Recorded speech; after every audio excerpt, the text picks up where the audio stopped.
Boa tarde novamente a todas as pessoas que vieram participar da aula de encerramento desse curso, que é o curso Psicanálise, Teoria e Questões Filosóficas, curso de extensão oferecido pela Universidade Federal de Lavras, conduzido por mim, professora Léa, também pela Karine Thalita Santos Almeida, bolsista do curso, também pela Luana do Nascimento, também bolsista do curso. Então, aproveito assim a oportunidade para agradecer as duas mais uma vez, porque foi imprescindível a participação de vocês, né, para a realização desse curso. Estamos, então, na 14ª aula, foi um longo percurso desde o início do ano, estamos bastante contentes pela realização desse percurso e sentindo um pouco, como a gente estava comentando aqui antes de começar a gravação, né, pela finalização, né, mas uma experiência muito rica, quem sabe a gente consegue fazer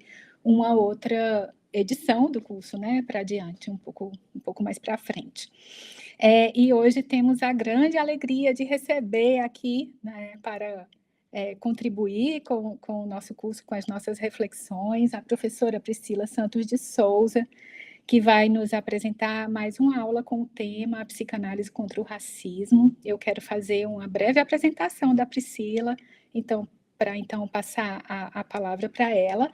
A Priscila é psicanalista, doutora pelo Instituto de Psicologia da USP, com uma tese que tem o seguinte título, pessoal: Traços, Restos e Laços de Frantz Fanon, Contribuições Clínicas, Emancipatórias e Antirracistas à Psicanálise. A Priscila é membro do Laboratório Psicanálise, Sociedade e Política, o PSOPOL.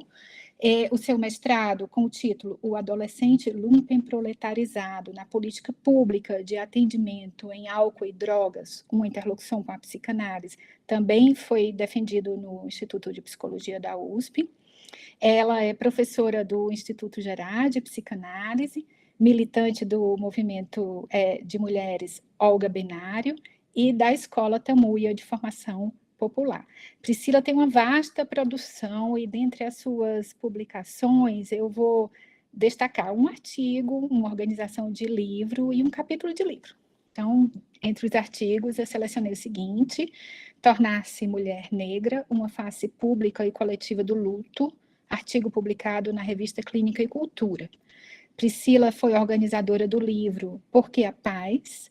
Globalização, Colonialismo e Violências, pela editora da USP, e é autora do capítulo Racismo, Sexismo e Denegação no Brasil, Contribuições Psicanalíticas, de Lélia Gonzalez, capítulo que está publicado no livro Violência de Gênero e Ódio ao Feminino, pela editora CRV. Priscila, querida, é uma grande alegria lhe receber aqui. Muito obrigada por vir contribuir aqui com o nosso trabalho, reservar um tempinho seu para trazer a sua fala. Estamos ansiosas para lhe ouvir. Obrigada, Léia. Obrigada pelo convite, sobretudo. E eu vou abrir dizendo um pouco de uma alegria / ansiedade que se instalou desde que, então, nosso encontro anterior não foi possível, por uma inconsistência mesmo do local onde eu estava. Achei que dava para sustentar, não aconteceu, estava fora do meu território, dos lugares que eu estou sempre. E aí se instalou uma espécie de ansiedade de como a gente ia fazer esse encontro. E aí saber que a última aula é um duplo de responsabilidade, assim, né? Uma coisa de fechar um tempo de estudos e tentar contribuir com um tema que para mim é muito caro, muito importante, e que eu dialogo muito, e acho que em vários momentos, com o percurso da Léia, com alguns aportes teóricos e epistemológicos que ela também construiu. Então, é um lugar bastante afetuoso também, né? No sentido de quem se afeta pelo convite, né?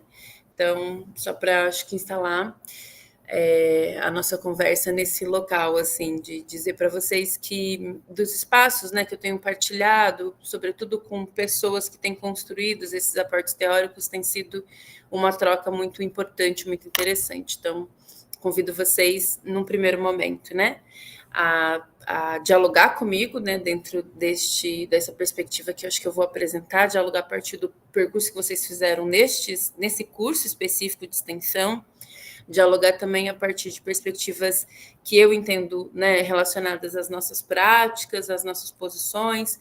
Tem gente de diferentes áreas aí, então convidar vocês a falarem do local mesmo onde vocês estão colocados profissionalmente, afetivamente, enfim, venham contribuir.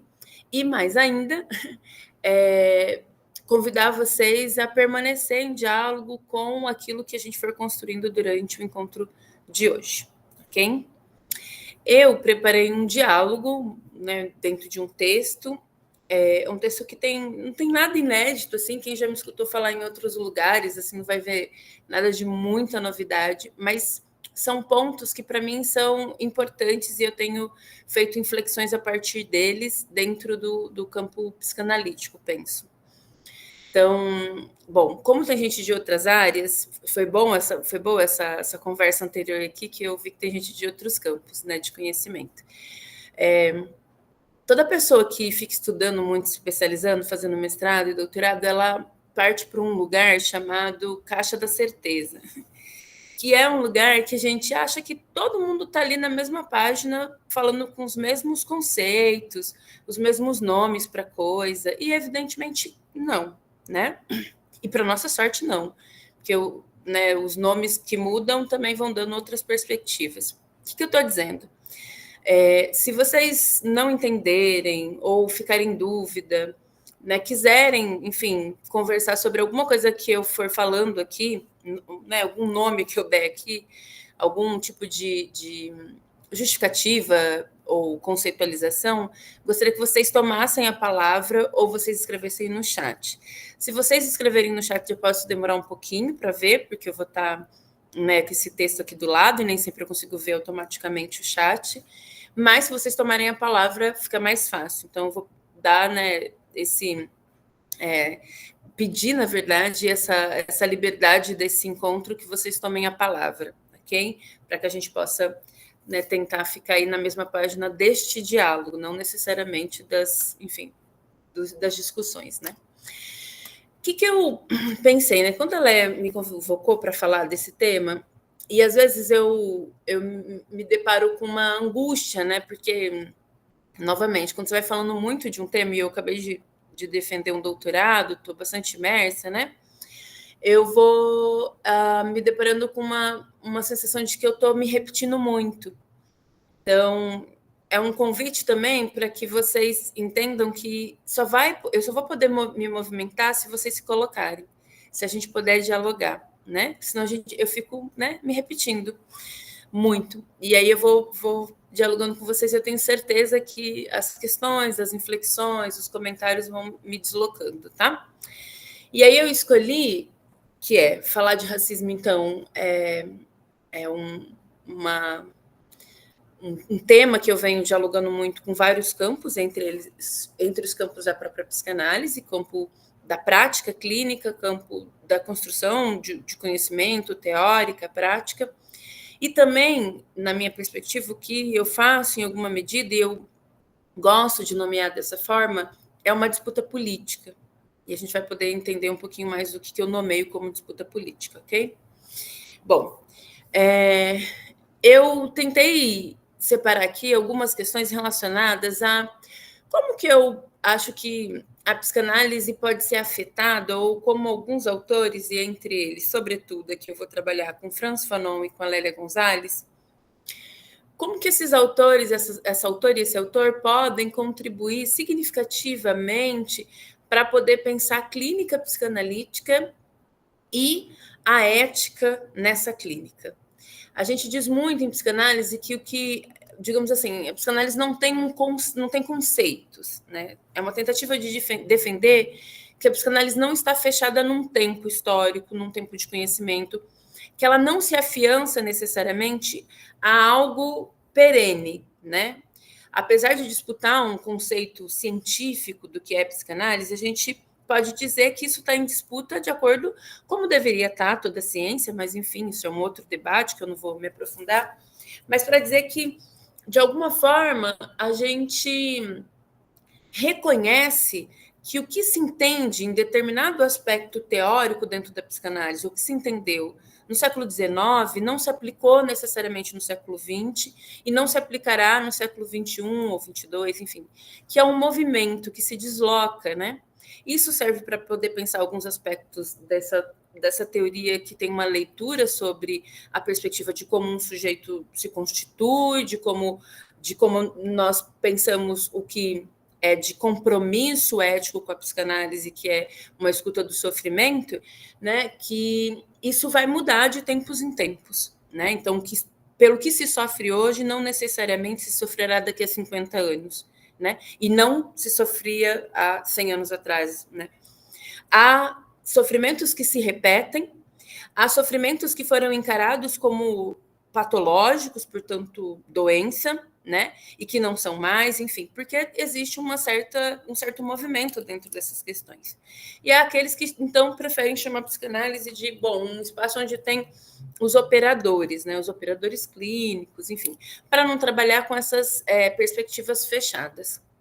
Eu acho que cada uma, a depender do campo de conhecimento que a gente esteja situado, disputando, se colocando politicamente, nos vale. E a gente precisa estar muito atento em como fazer. Mas aí eu fui pensando o que tem de importante, porque muito, assim, quando eu comecei a estudar psicanálise e relações raciais mais propriamente, quando eu decidi que isso seria a centralidade da minha pesquisa, eu era questionada por vários colegas, assim, da psicanálise, num lugar meio, mas você não acha que todo mundo sofre, né? Cada um a seu modo, não são só as pessoas racializadas, mas não tem uma espécie de repetição nesse sofrimento, enfim. Ia sendo questionada num lugar assim, mas esse não é um outro tema como qualquer tema dentro da psicanálise? E, em alguma medida, eu concordava com esses questionamentos, assim, né? Isso, quase assim, a psicanálise deve se ocupar dessa questão de um jeito tão importante, né? Tão central dentro do debate. Lembro de um amigo que me perguntou: mas a questão do racismo não deve ser ocupada, por exemplo, como a psicanálise se ocupa, sei lá, de casamento na análise, né? E eu ia escutando, e ao mesmo tempo que parecia ter muito sentido isso que as pessoas iam me perguntando, eu ficava pensando, mas me parece que tem algo mais. Me parece que tem algo mais. E eu não podia dizer apenas, porque eu também vi o atravessamento na minha própria análise, na minha própria posição como analista dentro dos espaços de construção teórica, né? Não podia dizer só desse lugar pessoalizado. Primeiro, porque dentro de uma perspectiva, né, de construção teórica, de pesquisa, isso é uma contaminação muito profunda dentro do campo, né? Então você fica ali, no mínimo, para dizer, dentro de uma dubiedade, assim, uma ambiguidade que vai te dizendo mas isso também te deslegitima, tal. O que eu fui me sustentando foi em duas questões. Bom, se assim o se é um assunto como qualquer outro, por que a psicanálise ignorou durante um bom tempo, a partir da perspectiva da racialização dos povos, sobretudo colonizados, o tema? Se é um tema também como qualquer outro, porque toda vez que ele é levantado como um tema de inflexão, ou seja, que interroga a psicanálise, por que existe tanta resistência?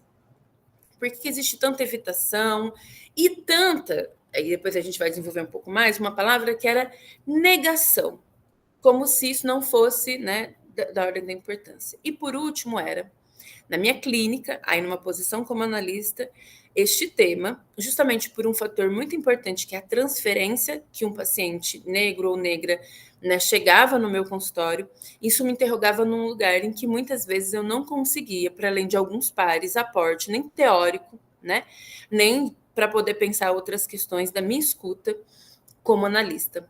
Então eu vou pensando que sim.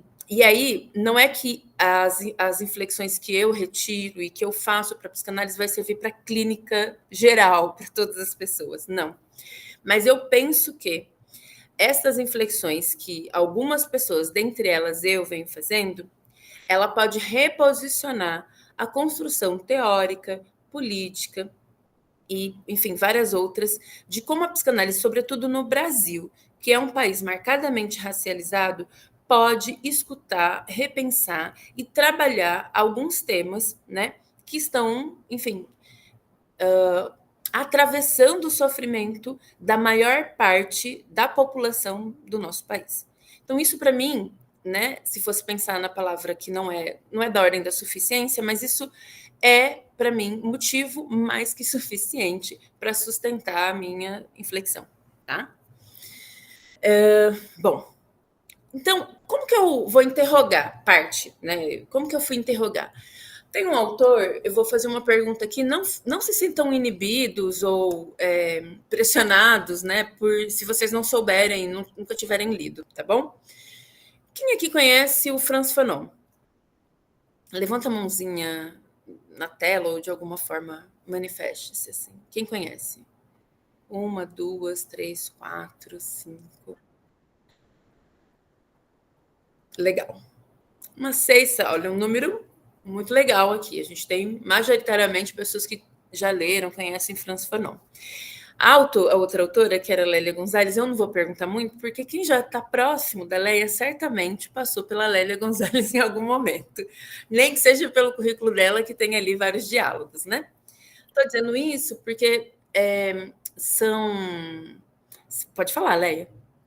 Priscila, desculpa interromper, é só porque eu acho que a Karine não está vendo uma mensagem que a gente colocou aqui no chat, porque tem uma pessoa tentando entrar na sala, Karine. Você consegue autorizar? É a Bruna.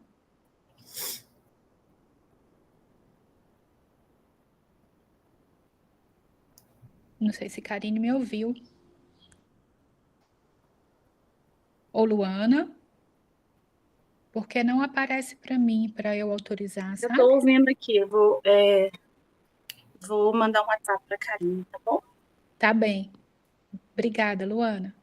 Desculpa lhe interromper, Priscila. Imagina.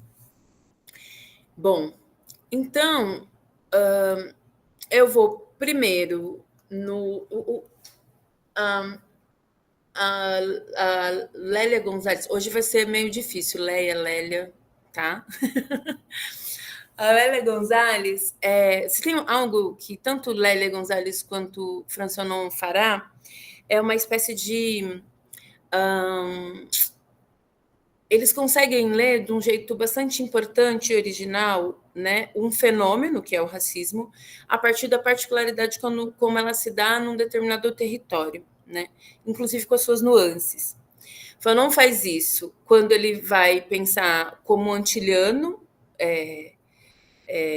está alienado, né? A gente vai falar muito sobre essa palavra alienação, como antilhano está alienado, lá em Pele Negra Máscaras Brancas, ou em outros textos, mas também quando ele vai tendo contato com os magrebinos, que são as populações nascidas, né, na região do Magrebe, que é no norte da África, sobretudo na Argélia e na Tunísia, né, quando ele vai tendo contato com essa população que também é racializada ali na Europa, por diversas questões, né, o povo árabe, ele vai também identificando particularidades do racismo, né, com essa população. Então, ele vai fazendo uma espécie de territorialização, ele faz trabalhos etnográficos, né, vou falar um pouco disso.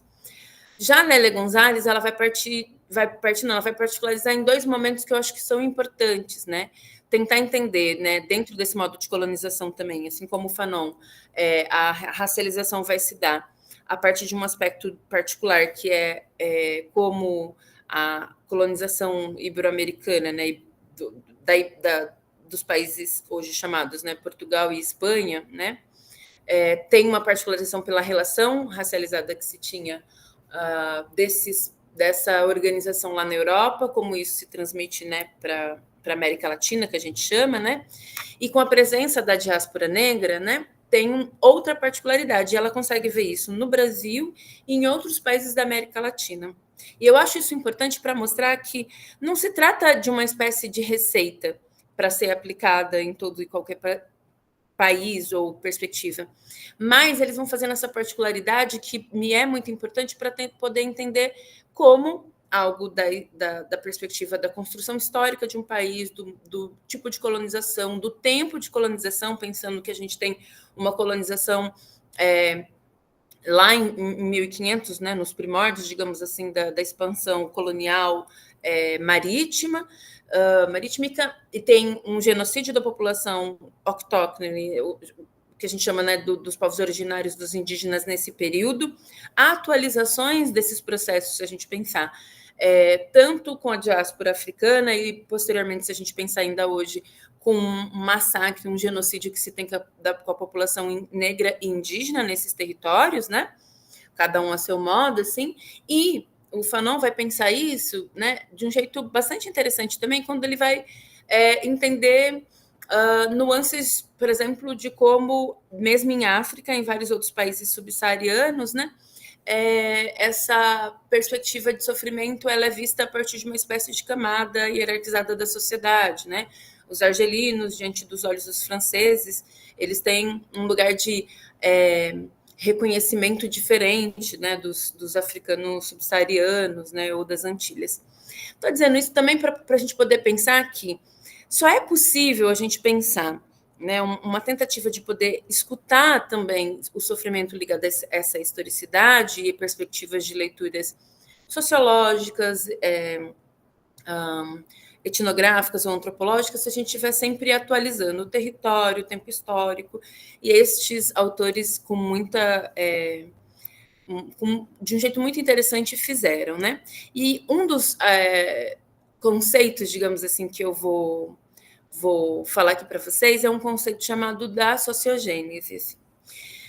Não vou retomar esse conceito a partir só da sociologia, né? Mas vou dialogar bastante a partir desses contextos.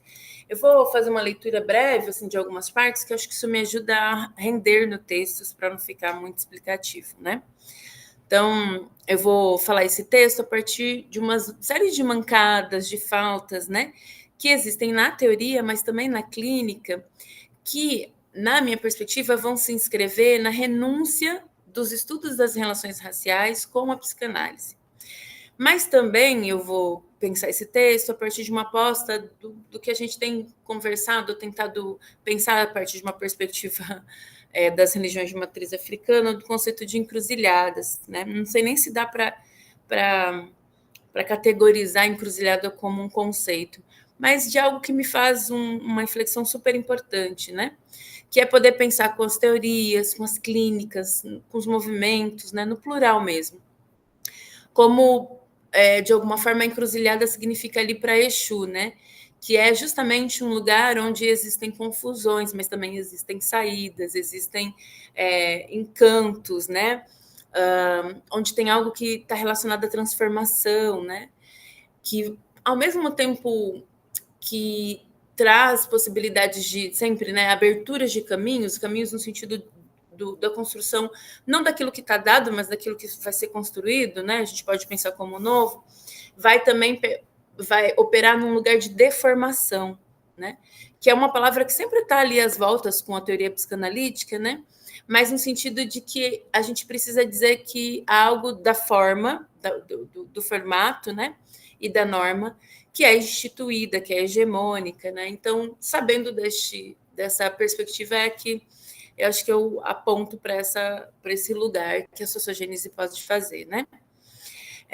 Eu recupero um pouco do texto e da perspectiva do trabalho do Davidson Mendes Faustino, que é, enfim, ao meu ver, o maior leitor de Fanon aqui no Brasil hoje, que consegue fazer grandes contribuições em diferentes campos de conhecimento, tem feito um trabalho super importante e que me influencia profundamente dentro do meu diálogo, né?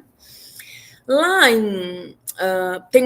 e aproveitando, né, sobre esse trabalho, o Davidson tem um texto de 2020 em que ele vai exatamente fazer uma abordagem de como ele reconhece o conceito de sociogênese em Fanon, né?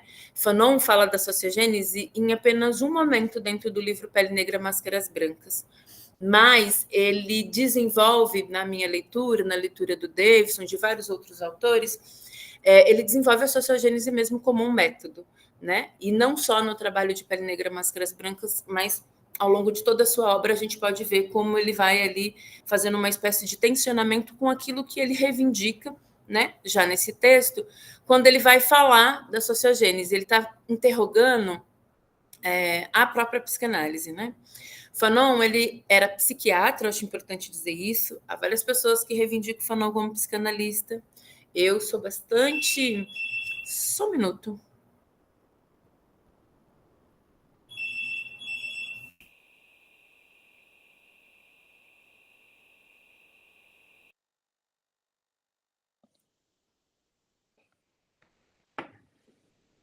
Pessoal, aproveitando um minutinho, só para pedir para a Luana ou a Karine colocarem a lista de chamada aqui no chat. Desculpa, gente. O interfone nunca toca, eu estou no consultório e decidiu tocar aqui. Tranquilo, faz parte desse nosso trabalho online, né? Achei engraçado assim. Mas, enfim, deu uma correspondência. Ótimo. Bom, voltando. Por que o Fanon, que era um psiquiatra, né, ele vai interrogar a psicanálise porque, enfim, como vários autores e autoras desse período, primeiro que ele, né, um erudito, que lia e compreendia de várias áreas do conhecimento, então ele dialoga com a filosofia, com a antropologia, com a etnografia, né, ele tal como Lacan, ele vai fazer psiquiatria forense, que é um nicho do período, né? A psiquiatria forense, que é a mesma área de formação do Nina Rodrigues, que se prestou aqui ao papel eugenista dentro da nossa, pensar da nossa formação nacional, do debate do que os negros e as negras vão ser lidos, né? Dentro de várias áreas, enfim, da criminal, por exemplo, da área do direito, da área da psiquiatria, né? Nina Rodrigues influenciou profundamente. E Fanon tem essa formação. Bom, então, o Fanon, ele vai ler a psicanálise de um lugar bastante interessante no diálogo ali com a fenomenologia, com o existencialismo, né? Bastante implicado em poder pensar um lugar dessa constituição psíquica e da relação com que esse campo tem com o tratamento do que ele vai chamar de loucura, né? Na tese de exercício dele, eu acho isso importante dizer isso, esse livro, Pele Negra, Máscaras Brancas, era a tese de exercício dele, que não é aceita, né? Ele reprova, quando ele apresenta o TCC dele, que era essa tese, o orientador diz, não, está muito apaixonada, segura aí, dá uma segurada na emoção, escreve outra. Ele escreve outra, muito interessante, apesar, né, de um teor bastante psiquiátrico na sua tese, ele já aponta inflexões, né, do campo da leitura social, do sofrimento psíquico, que era bastante de vanguarda para a leitura do trabalho dele, dentro dessa área. E ele guarda esse ensaio que se torna depois o Pele Negra, Máscaras Brancas, que a princípio chamava Ensaio para a Desalienação do Negro. Então, desalienação e alienação é uma palavra muito importante dentro do trabalho do Fanon. E ele vai convocar a psicanálise a poder pensar no que ele chama de perspectiva da descolonização, ou mais ainda, né, da desalienação do negro, né? Então, ele vai dizer que tem duas bases para a desalienação econômica e a desalienação psíquica. E a psicanálise pode contribuir muito dentro do campo da desalienação psíquica, ele coloca. E aí ele vai elogiar Freud, dizendo assim, que o Freud, ele foi um precursor e ele fica muito elogioso, eu já vou fazer citação aqui, em dizer que Freud já avançou dentro dos padrões que ele chama universalistas e biologicistas da mente, né? Em dar um passo adiante da filogenética. Então, o Freud não pensa mais o sofrimento psíquico ou a loucura dentro de uma categoria, né, do grupo, né, massivamente. Não, ele vai pensar a partir de um ponto que o Freud inaugura, digamos, com a psicanálise, que é a ontogênese, né? Ele vai dizer, olha, isso é bastante importante, né? A ontogenia que Freud faz dá um estatuto de particularidade interessante para se escutar o sofrimento do sujeito.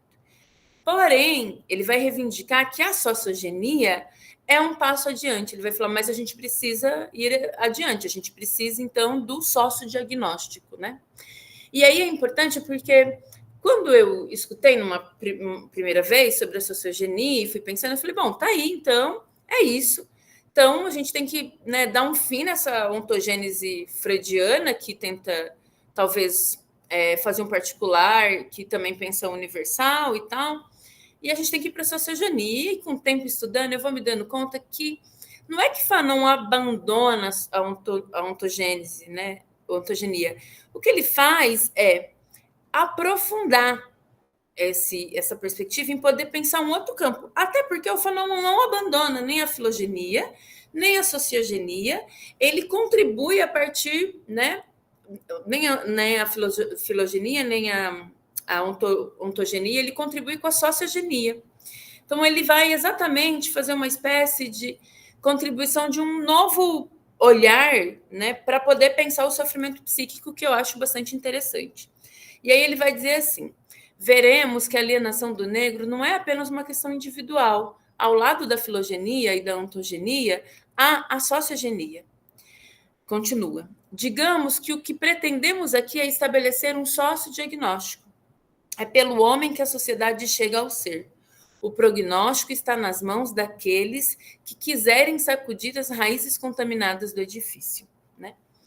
E aqui o que ele está dizendo é que, quando ele fala, né, de sacudir as raízes contaminadas do edifício, é uma perspectiva assim: olha, há algo que nos constitui enquanto sociedade, enquanto grupo, né, pensando na filogenia também, que estruturalmente faz com que, ontogenicamente, a gente possa sofrer de determinados modos também. Então, a leitura precisa... E aí ele fala assim, e sacudir essas raízes em alguma medida, você literalmente abalar as estruturas, né? Sacudir as raízes do edifício, é você descontaminar, né? Então, eu acho que tem algo aqui dessa relação da contaminação, né? De como ele vai colocando essa leitura um pouco estruturalista, né, da questão, bastante interessante para poder pensar como ele articula, né, a ontogênese com a sociogênese. Bom, Fanon ainda vai reivindicar, para poder pensar essa relação com os efeitos do racismo e da constituição subjetiva, né, ele vai poder interrogar a psicanálise a partir da necessidade de compreender as dimensões econômicas, políticas, sociais, né, como primordiais para o que ele vai chamar de interiorização dos efeitos da dominação, né? Que a gente chama na psicanálise, por exemplo, uma das formas da gente chamar de laço social, e como se dá o laço social, ou seja, como as pessoas se colocam dentro do laço social na relação com outras pessoas, mas também como elas são tomadas, como elas são lidas, como elas são, de alguma forma, como se relaciona dentro, né, da sociedade, né?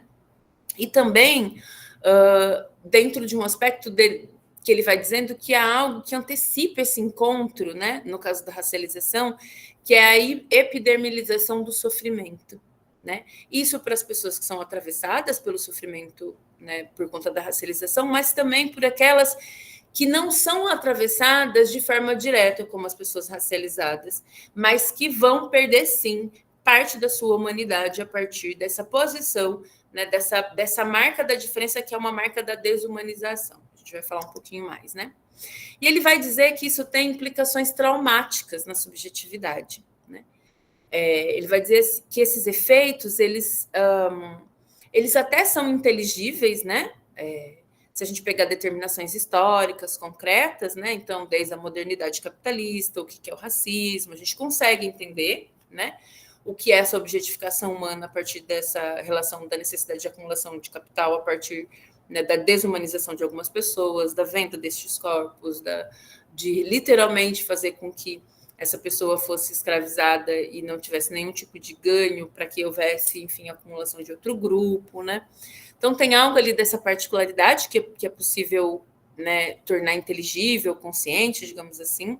Mas Fanon ainda vai dizer, ele vai usar o termo tomada de consciência, que na psicanálise não vai servir muito, já que a consciência, né, não é tão interessante. Depois a gente vai ler na Lélia Gonzalez que isso tem viradas nominalmente mais interessantes para poder pensar, né? Mas Fanon vai dizer que a tomada de consciência deveria ser pautada por uma análise que ele chama, né, que ultrapassa a dimensão meramente econômica da dominação.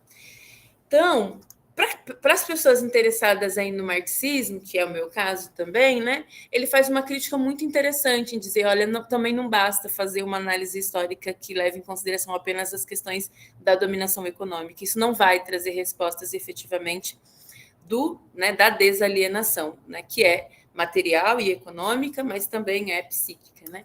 Então ele faz 2 furos aqui bastante importantes. E aí eu vou trazer algumas questões para ver se a gente consegue dialogar dentro dessas inflexões que eu faço aqui, né?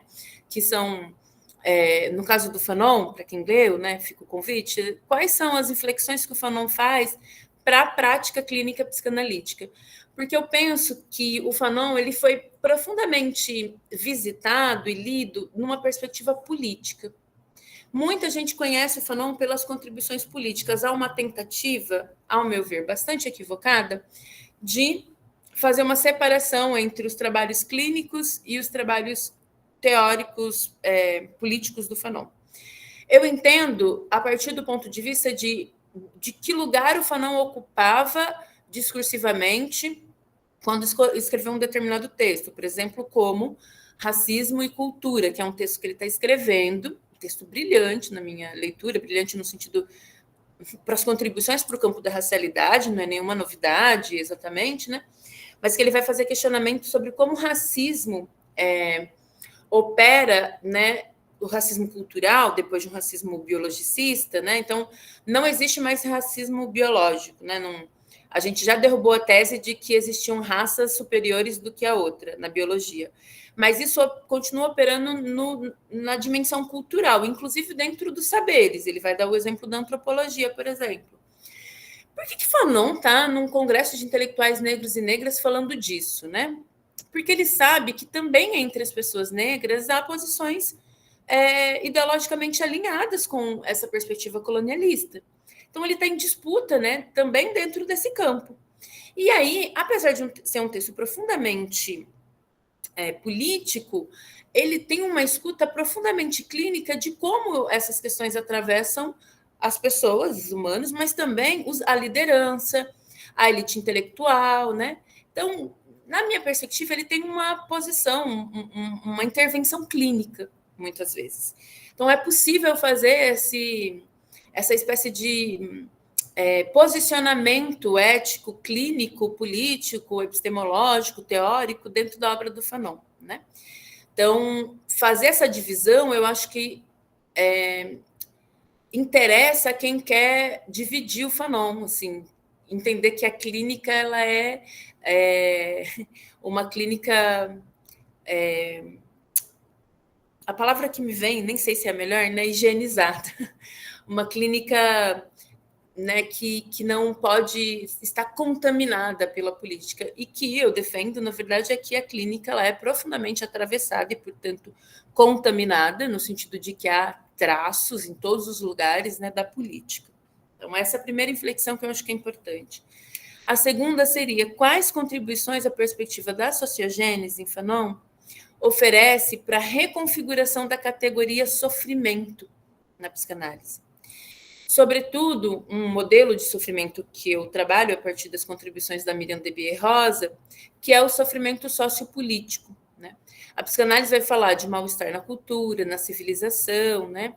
É assim que a psicanálise vai nomeando. A psicanálise não trabalha sofrimento como um estatuto, né? Então, algo que a gente consegue definir. Tem vários nomes que a gente pode dar, assim, né? Então, o que seria sofrimento? O que promove sofrimento, né?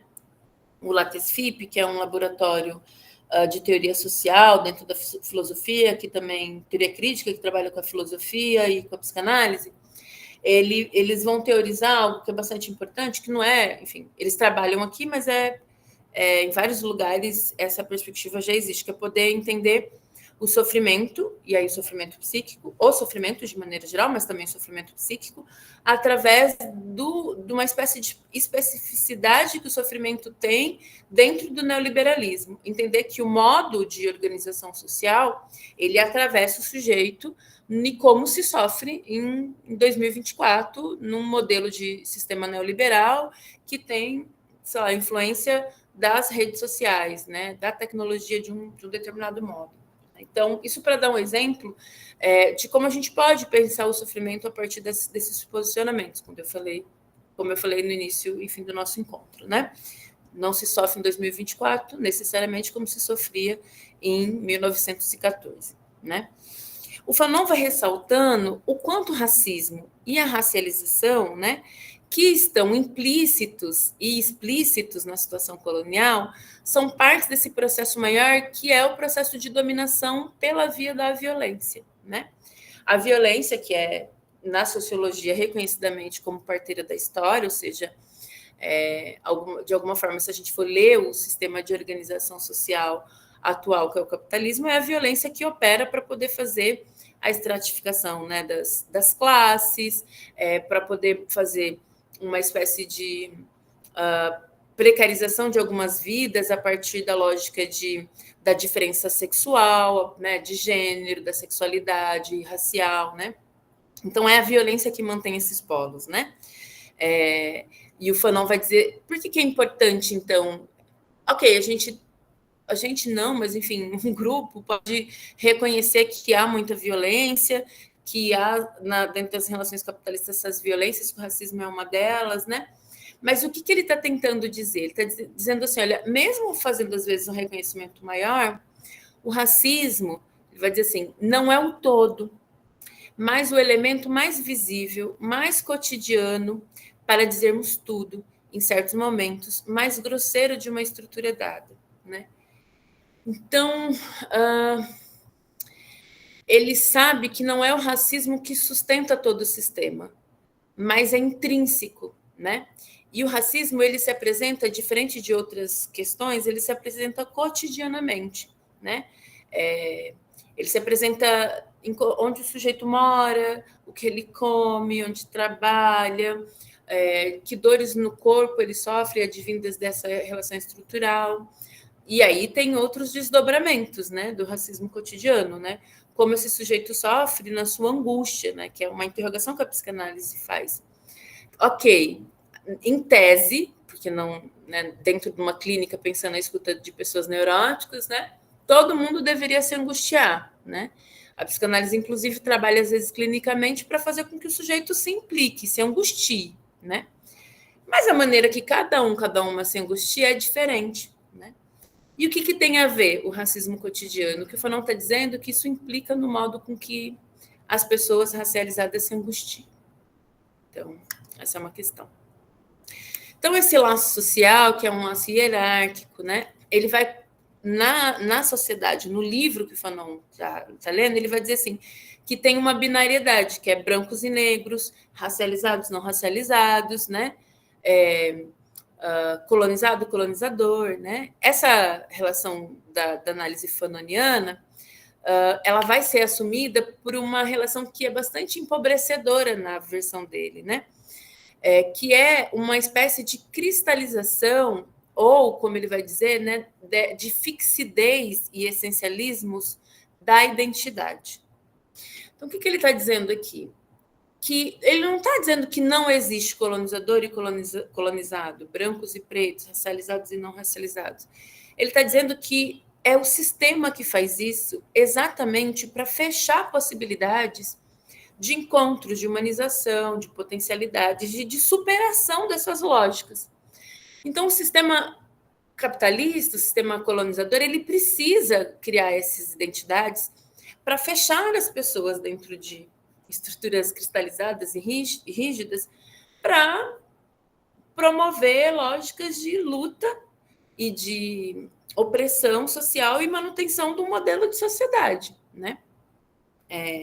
Foi necessário desumanizar parte da humanidade negra, por exemplo, e desumanizar a troco, obviamente, de muita violência, de muita morte, de muita expoliação, da retirada de poder, da retirada forçosa dessas pessoas do seu território para os territórios de diáspora, né, como para o Brasil, para poder humilhar e massacrar a subjetividade ao ponto da pessoa entender que, bom, talvez tenha uma relação hierárquica mesmo, talvez eles sejam melhor, mas não é em uma geração, não foi naquela geração que foi humilhadora, são em várias gerações, isso é uma espécie de acúmulo histórico, né?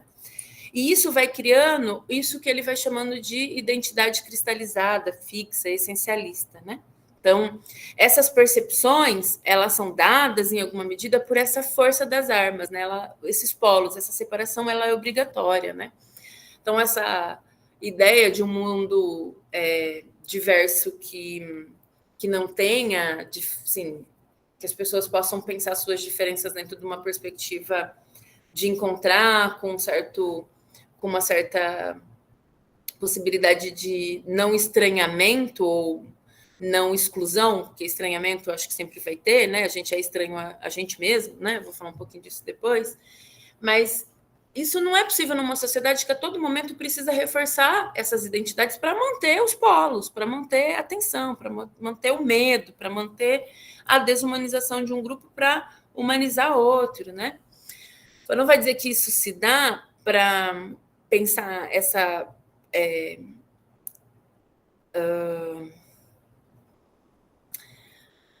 um dos motivos, né, que isso força é o que ele vai chamar de uma pretensa ideia de unidade nacional.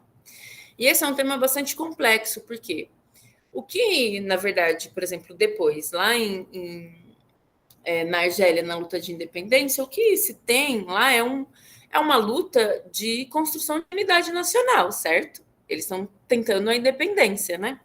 Então, tem uma ambiguidade aqui importante, que o Fanon está dizendo que, bom, é verdade que há algo de uma espécie de, para construir uma certa unidade nacional, é necessário um apagamento de algumas identidades, isso é violento também. Mas o que ele está dizendo aqui é que, e aí, para o Brasil, isso é muito importante, acho que a Lélia vai dizer, que a tentativa eugenista, né, ou seja, uma tentativa violenta, racista, de poder dizer que no Brasil só existiam pessoas brancas, ou de um projeto para que no Brasil futuro só venham a existir pessoas brancas, toda uma historicidade. Né? Eu estou dizendo, você pegar lá Clóvis Moura, num livro chamado As Injustiças de Clio, um livro, eu acho, um dos melhores livros da historiografia no Brasil. Ele vai mostrar como os livros de história, a maneira com que se conta a nossa história foi literalmente financiada por escravocratas imperialistas que queriam apagar todo e qualquer papel, possibilidade de aparecer as pessoas negras, as pessoas indígenas como sujeitos, como pessoas que construíram a história. E isso tem efeitos, né, nessa concepção do que se chama identidade nacional, porque se coloca uma relação hierárquica das relações e das posições, obviamente, de poder que estruturalmente já tem, né? Estou lembrando de uma frase de um grande amigo, Murieta Barbosa, que foi, inclusive, prêmio do último Jabuti, que ele escreveu um livro sobre a racionalidade em África, na África Negra, mas que ele vai um pouco desmistificar essa perspectiva essencializada de poder pensar a África, mas e é muito interessante porque a gente falando dos nossos trabalhos, assim, ele olha muito angustiado, ele é professor numa universidade que tem cotas e uma série de questões, como as federais, né? A Leia sabe. Eu falei a nossa porque me dirigi a Leia e também está numa federal, né? E aí ele fala assim, a gente precisa entender como a gente pode fazer enfrentamento ao genocídio da juventude negra com passo a pensar como esse jovem pode se amar, como ele pode querer viver, como ele pode querer estar vivo num lugar onde ele é, né? E aí, já retomando o trabalho da Lélia Gonzalez, onde ele é um lixo, onde ele não é humano, onde não há nenhum valor social colocado para ele, né? Só que ele fala isso, que a gente já sabe, de um jeito muito angustiante, assim, colocando, né? Que o que ele está dizendo, em alguma medida, é que o que ele pode fazer, né, numa disciplina de História da África, para chamar a atenção desse aluno para si mesmo, para a sua vida. Então, alguém que, obviamente, está ali profundamente atravessado por essa questão, mas que reconhece que apenas o conteúdo não é suficiente para atravessar um aluno na sua posição subjetiva, né? Que isso pode ter efeitos, mas não só. De alguém que está, aí nas palavras do Fanon, né, massacrado, vilipendiado, que está, de fato, atravessado num sofrimento de tomado de um lugar que é, assim, a priori, dessa identidade dentro do laço social, que é uma identidade racializada, racista, né? Então, o Fanon vai dizer, bom, mas eu não sou negro muito antes de eu vir a ser, né, de eu nascer, porque os meus ancestrais são negros, e eu carrego toda essa corporeidade que me anuncia quem eu sou antes mesmo de eu estar na presença do outro, né?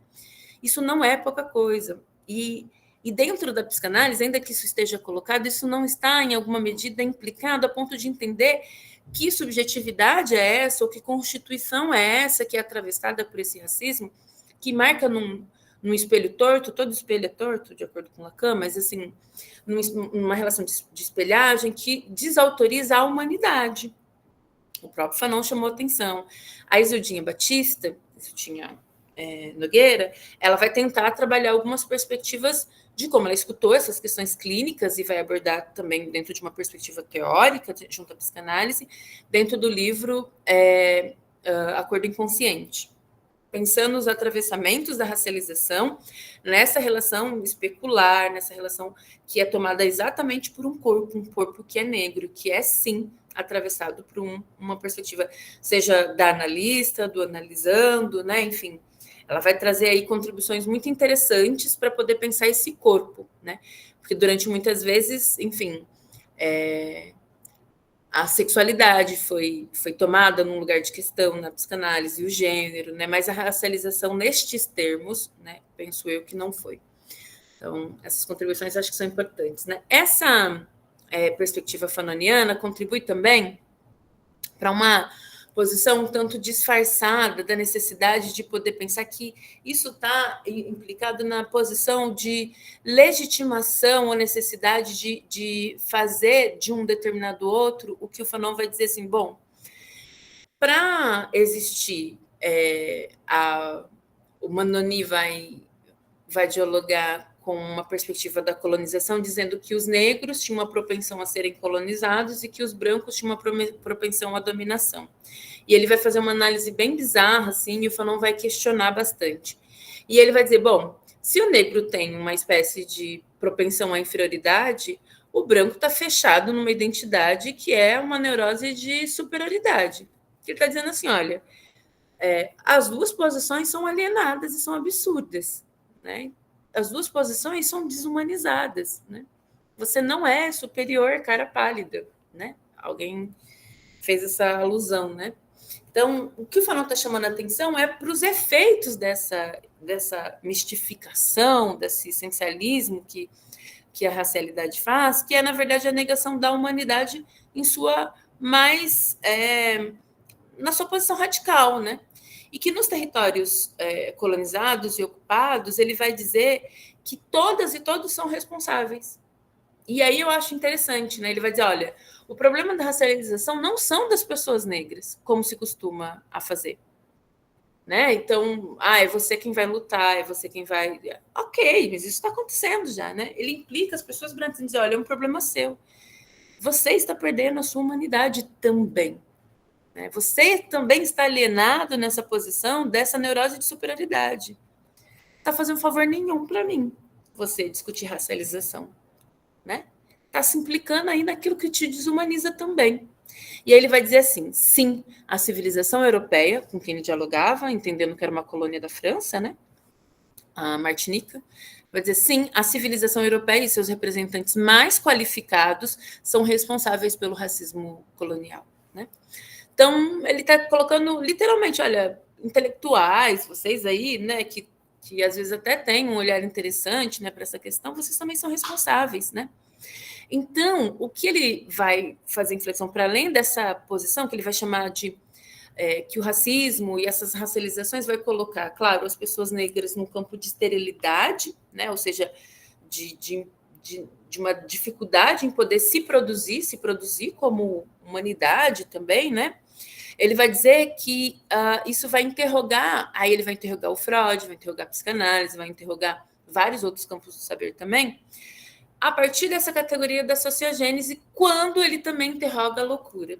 Para o Fanon, né, a loucura é uma patologia da liberdade. Né? Então, ele vai dizer que a loucura é um sintoma da perda da liberdade. Ele está dialogando aqui com o Henriet, né? O Henriet é um psiquiatra também do período, e aí o Henriet faz um debate super intenso com com Lacan, sobre a concepção da loucura. O Lacan desenvolvendo a tese dele, né, da escuta e da posição sobre a psicose, e o Henriet numa pegada bastante social, um tanto de responsabilização, né, da estrutura social. O Fanon, eu fui advertida disso na minha tese, mas eu ainda vou sustentar aqui isso e a gente vai tirando consequências, tá? E eu avisei que eu fui advertida porque eu não tive tempo ainda de voltar para fazer uma releitura com mais atenção. Então, atenção ao que eu vou dizer, que tomem isso com dúvidas também, obviamente, como todas as outras coisas, mas aqui um pouquinho mais. Eu penso que o Fanon, o que ele faz é uma leitura um tanto mais equilibrada ou menos fidedigna, tá? Que é tomar a concepção da loucura nem num lugar, como ele diz, apaixonado, como Lacan faz, que é um lugar de tomar a loucura como uma espécie de irrupção, como um determinado modo de racialização e organização social normatista ou neurotizante, né? De concepção de uma posição diante da linguagem que marca uma diferença, né? Com, enfim, uma série de outras questões, assim, que para o Fanon é uma leitura romantizada, né? Na perspectiva do Henriet, é uma perspectiva em que a sociedade tem ali uma certa responsabilidade maior ou mais, digamos, estruturalista da própria loucura, né? Como se não houvesse ali partículas da particularidade com que cada um sofre, ou no limite, né? Dizendo como cada uma pode enlouquecer, porque a gente não é tomado no mesmo campo, né? Dentro dessa perspectiva mais psicanalítica, né? No mesmo situação de trauma ou de sofrimento.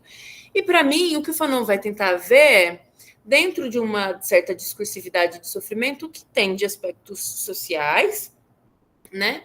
Que posiciona o sujeito. Então, ele vai pensar como a persectoriedade vai afetar os sujeitos, né? Negros e negras, porque é lido dentro de uma perspectiva social bastante higienista, né? Então, não é incomum, por exemplo, dentro da psicanálise, eu vi casos de pessoas negras, né, em que, da própria Zildinha, em que o analista apontou para uma estrutura, digamos assim, né, paranoica, e que, na verdade, tinha ali só lastro com a realidade, dados da realidade, de pessoas que são, a todo momento, olhadas, perseguidas, no mercado, nos espaços comerciais ou na rua, ou tem medo de morrer porque, de fato, a morte está à espreita em qualquer esquina, dependendo de onde você está, né? Enfim, de não conseguir fazer minimamente o reconhecimento dessa perspectiva da sociogênese para fazer uma separação do sofrimento, né? Dos atravessamentos do sofrimento dessa pessoa.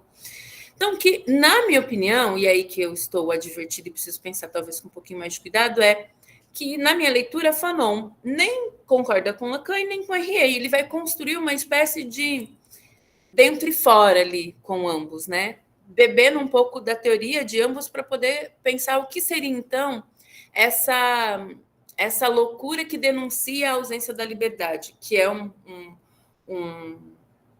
uma perspectiva bastante do Henriet, né? É uma frase do Henriet, era isso que eu ia dizer, né?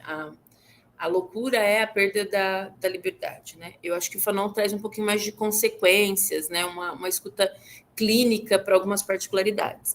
Eu sustento essa perspectiva a partir de como o Fanon faz a escuta de alguns casos clínicos que ele traz recortes, né?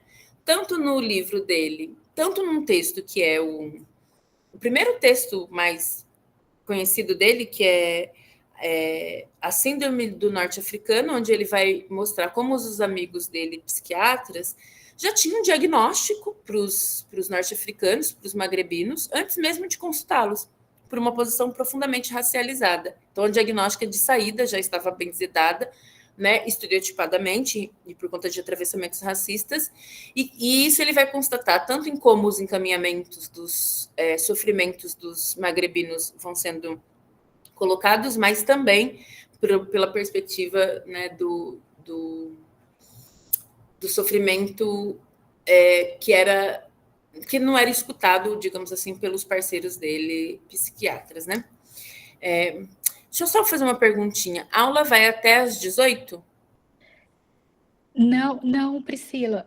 A gente costuma ir até umas 5h30, mas se a gente for até 18 também não tem problema não, a gente segue. E geralmente fala assim de 50 minutos e tal, aí depois uma meia hora de discussão, mas olha, a gente está aqui a seu dispor. Não, vou tentar encaminhar então para um fechamento para a gente poder abrir, tá? Tá bem. Bom, e aí o que eu gostaria, acho que talvez de colocar para vocês aqui é que eu vou escutando nessa perspectiva fanoniana algo que não está preso a um modelo que a gente pode começar desde o neoliberalismo, mas passando por esse modelo um pouco liberal de poder pensar o que é liberdade, né? E aí eu só vou citar uma frase que eu acho bastante importante, que é assim: não é uma liberdade circunstancial concedida apenas a nós que queremos. É a absoluta adoção do princípio de que nenhum homem, nascido vermelho, preto ou branco, possa ser propriedade do outro. Essa é uma frase muito bonita, que eu acho que é uma frase dita por um líder da Revolução Haitiana. E essa frase vem em resposta ao pedido, à orientação, né, ao diálogo que o Bonaparte faz, né, antes de massacrar o povo haitiano, né, numa tentativa de diálogo dizendo assim, olha, vocês podem se tornar o Haiti, vocês podem fazer um país, mas vocês vão continuar aqui subjugados ou ligados à França, e eu quero que vocês coloquem, né, a seguinte frase na bandeira de vocês. E aí eu vou ler a frase aqui que o Napoleão Bonaparte diz, que é assim: bravos negros, lembrem-se de que somente a França reconhece a liberdade e a igualdade dos vossos direitos.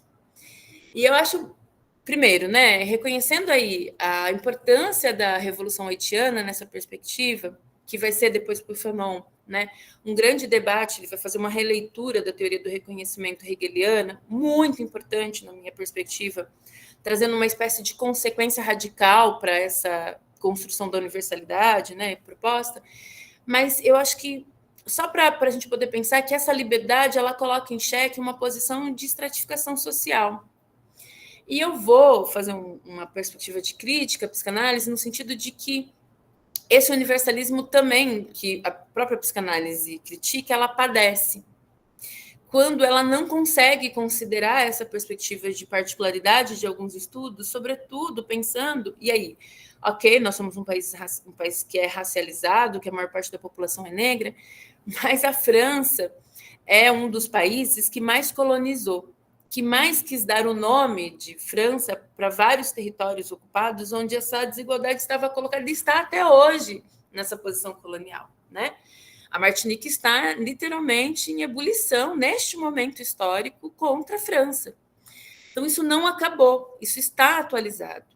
E o fato de intelectuais, que é isso que nós somos quando nós nos propomos a escrever uma determinada praxis, ou seja, de como a gente faz a coisa, de como a gente constrói um determinado tempo histórico, algo, do fato disso desconsiderar ou apagar, ou pior ainda, como foi feito historicamente, tomar de um lugar profundamente colonizado, né, de uma tentativa de afastamento de identificação com o problema, é uma perspectiva de uma identidade fixa, essencializada, enrijecida, sem furo, e a gente pode dar vários nomes que a psicanálise gosta de dar para as relações de identidade, de um grupo que é parte dessa população que é eurocêntrica, branca, ou mesmo brasileira, que faz essas trocas com essa psicanálise que é, sim, né, de base europeia e, portanto, tem esses traços, essas contaminações em sua raiz da racialização e da racialidade, que não faz questão. Então, é uma defesa escancarada, na minha leitura, dessa posição hegemônica, né, que se, enfim, pretende estudar todo e qualquer assunto e exclui, né, por uma relação de negação, essa posição que, na verdade, é o que afeta. E aí, só para que a gente possa abrir acho que vocês já devem ter trabalhado esse texto em outros momentos, eu acho que, no mínimo que a gente pode fazer é tomar, né, um pouco nas palavras da Lélia Gonzalez, a fala de quem, então, em alguma medida está no lixo, né, que é onde está aquilo de mais precioso que constrói a nossa humanidade, a nossa posição como sujeito dentro da psicanálise, aquilo que é colocado na posição do que ela vai se chamar de memória, lembrando que memória não é necessariamente inconsciente, porque Lélia Gonzalez sabia o que era inconsciente, mas ela escolhe chamar de memória, algo de uma posição ativa aí, que é um esforço, na minha leitura, de uma perspectiva de construção histórica, ou seja, de um trabalho assim, ativo, de reconstrução histórica, de materialidade da posição dos negros e das negras na sociedade, mas também construção disso, dessa ficção histórica, né, dessa estericização que a gente faz dentro da clínica, que é poder questionar, né, cada um e cada uma nos atravessamentos da sua própria racialização. Então, ninguém sai imune, né, nessa perspectiva. Então, eu acho que o racismo interroga, ao menos no Brasil, a psicanálise naquilo que pode só vir a ser, né, mais precioso neste momento histórico, né, da necessidade da gente escutar o sofrimento. É isso.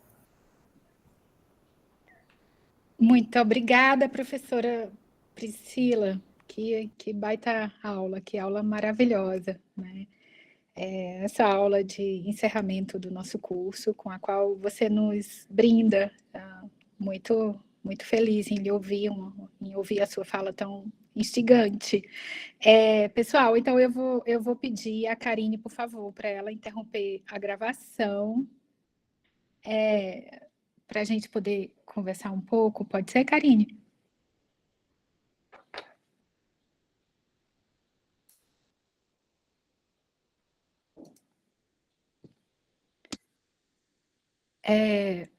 Priscila, eu sempre passo a palavra primeiro para as outras pessoas que estão participando